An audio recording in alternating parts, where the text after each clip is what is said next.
Hey everyone, in our RV travels, we have had some pretty unfortunate things happen. In this video, we're gonna give you a list of those 6 things, I'm sure there's more, what happened, how we dealt with it, and how we move forward.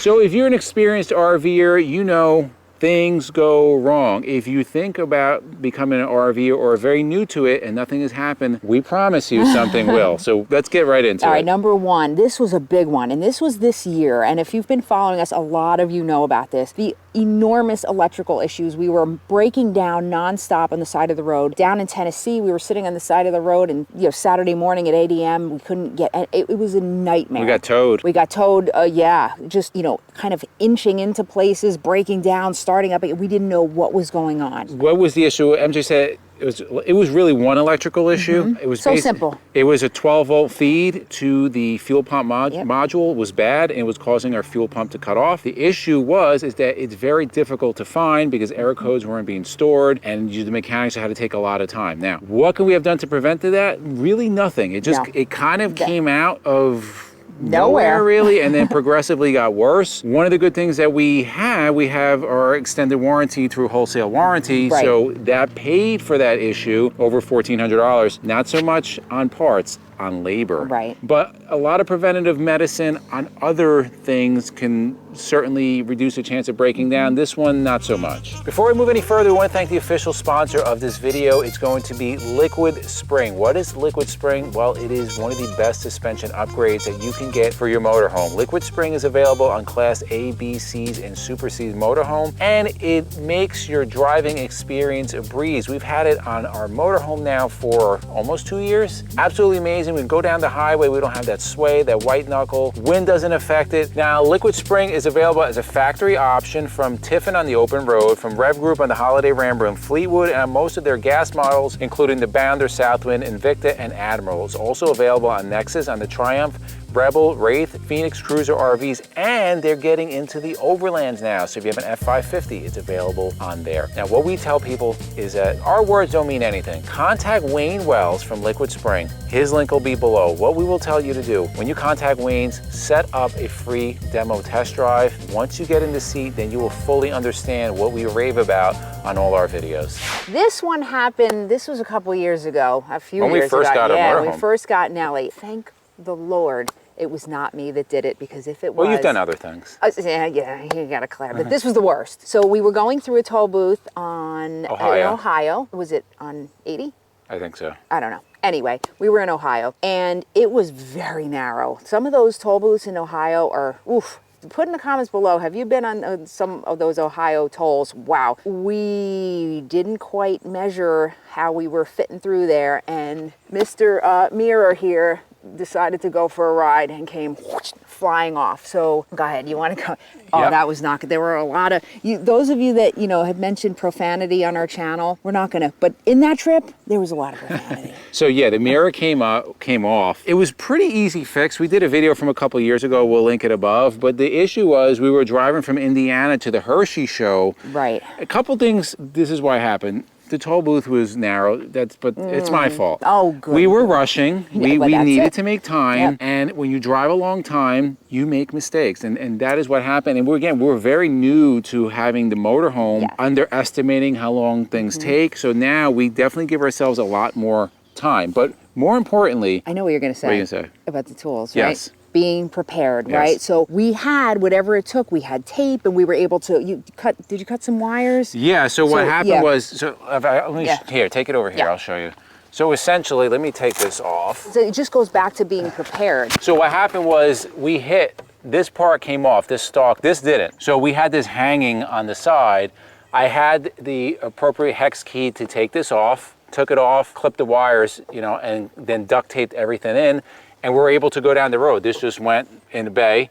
I was able to call the company that makes it, send one out, and we had our cameras, so we're able to see. Thank God, yeah. But if we didn't have the tape and the tools, it was immediate. We were done back on the road in 10 minutes. Yeah. We would have had a much bigger problem, because now we would have had a mirror just swinging and causing body damage. There was no body damage. So very important is that you need to be prepared when you're on the road because you don't know what's going to go wrong. Right. And having tools is very, very important. So the third thing that's happened to us, and we had a leak in our basement. 2022 has been the year of some couple issues, but yeah, a lot of them happen this year. What is significant of this issue, this story, this part, is that we picked this up before the season started, and this would have been much worse if we were on hookups. Why did we pick it up? Because we always do a front to rear full check before Nellie goes back out on the road to begin the season, because sometimes things happen on the off season. So what did we find? Well, I did an air pressure test first to check the fresh water system. I was losing pressure, so I knew like what is going on. So checked under the sinks to see if any of the connections, couldn't find anything. Then I hooked up the fresh water, pressurized the system, and within like a minute, water starts coming out of one of our basements. I look in, if you look, let me have this camera here. In the basement, we did a full video on this, guys. There is lines that run here. These run up into the kitchen sink and then into our basement. If you can see here, there's a nice little curl here. What was happening is that due to what we believe and what Newmar believes was a installation issue, instead of those hose lines curling, they were crimping, they were getting tight, and over time, it created a pretty big crack in that line. Here's the kicker. When the slides were closed, that line was crimped, nothing, right? There was no leak. When that slide opened, it was pouring out. And thankfully, I tested both closed and open. We were able to find that. We took it in to get repaired, $1,900 job, because it's labor, again, issue to get this. New Jersey labor is expensive. However, Newmar did pick up $1,200 of that tab. They took responsibility for it. What is the moral of the story? Very, very important to check your RV regularly. Yes, yeah, and if you are, part-timer and you do shut down for part of the year, as we do, it's really important. And you're very good with this. You take a lot of time. He's very meticulous before we head out to check every one of these things. And you're right, we would have been screwed if we hadn't caught that and then we were heading out onto the road. We were able to get it fixed before that. Well, here's another video that we've talked about. I don't even remember the link, but we talked about certain things you should do every time you leave your RV. Every time. One of them is shut off your propane, and people get really pissed off about that, but there's a reason why. Another thing is shutting off your water. Right. Here's why. Say for whatever reason this happened after we did our checks and we didn't notice it. We now leave our RV for 5, 6, 7 hours and the water is running. Cooling, yeah. There would be a catastrophic flood in our basement. Our batteries would probably get ruined. Our inverter probably, it would have been probably tens of thousands of dollars of damage. So, this is why we tell you to take these steps. Right, and again, this isn't like doom and gloom, but it could have been. So it again, happens. Learn from our mistakes and just, make sure you check these things before you head out. If you're enjoying the video so far, we invite you to hit the subscribe button below, hit the notification bell so you know when we go live and release new videos. Also, we have a private Facebook group. We'd love you to join. It's called Endless RVing, RVers Coming Together. And we have a free monthly newsletter. The link to join that is in the description below. So the next one, this was a really crappy situation. So what are we talking about? So it happened, and again, if you're a longtime follower, we talked a bit about this on other videos. Again, rushing, doing things. Probably we were in a rush to get home. We had dumped a week previous, I don't remember, but what we didn't do after we dumped, I didn't close this sewer valve. I put the cap on. Well, guess what happened? The next time, after we used our RV and everything was full, when I pulled this cap off, you got a chocolate surprise. Well, you can imagine what happened. So how could have this been prevented? And we do it now, right? Like I say, check one, she'll do it, check, check, like I touch it, check, check. We have also added an additional check valve here, the wastegate valve. This is by Valterra. The reason why we did this, number one, it's super cheap. It's like 20 bucks, but you do get leakage. And I was kind of tired of opening this cap and then I have to like pour stuff out. I know it's graphic, it's gross. With this, you don't have to do that now because everything gets trapped in here. If you look, I'll open this cap. It's going to be clean. It's going to be dry. That's just a little condensation, but there's no leakage coming out. So all the leakage is trapped in here. So I'm able to hook up my sewer hose and then pull all the valves.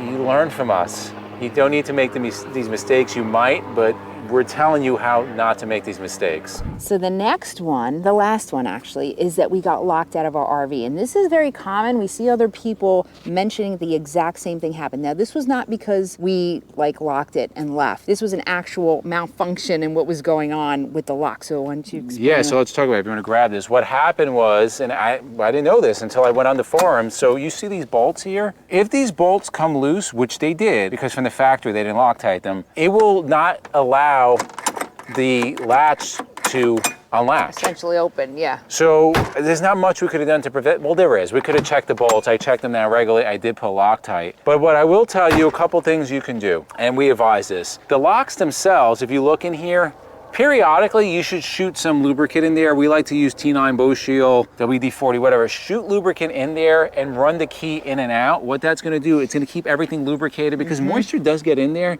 Parts get a little bit, you know, gritty, rusty, and things sometimes don't work. If you shoot that lubricant in there, it'll keep everything running smooth. That's the second thing. That's what she said. That's what she said. Okay. The second thing, who do we wind up calling that got us in? CoachNet, again, and I gotta tell you, CoachNet is great. You know, now we're not like sponsored by them or anything, but they've been really, really good. They were here within an hour, and or they sent a locksmith over. He got in.